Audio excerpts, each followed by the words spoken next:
Hello மக்களே, back to Bhavani lifestyle. இது ரெண்டுமே இப்போ கராட்டா ஃபேன் ரெடி பண்ணிக்கிட்டு இருக்கோம். ரெண்டு ஃபேனுக்குமே காயில் கட்டி 15 நாள் ஆயிட்டு. இந்த பேரிங் கிடைக்காம இத்தனை நாள் வெயிட்டிங்ல இருந்தது. பாருங்க, ரெண்டு பாடி வெளியே இருக்கு பாருங்க. இந்த ஜமானுக்கு ஒரு பொருள் கிடைச்சா ஒரு பொருள் கிடைக்கல, ஒரு பொருள் கிடைச்சா ஒரு பொருள் கிடைக்கல, எல்லாமே இருக்கு. இப்போ கரண்ட் போயிட்டு இப்போ நாங்கள் என்ன செய்யணும்? இப்போ நீங்கள் சொல்லுங்கள். வாழ்க்கை என்பது ஒரு போராட்டம், போராடி தான் ஆகணும்.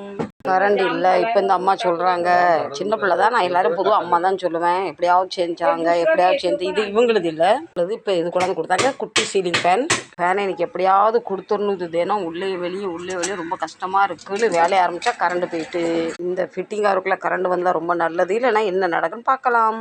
இந்த பிளேட் அதுக்கு தான் நாங்கள் வாங்கிட்டு வந்தோம். கரண்ட் வந்தால் வேலையை பார்ப்போம், இல்லைன்னா ஓரத்தில் வைப்போம். அவ்வளோதான் விதி.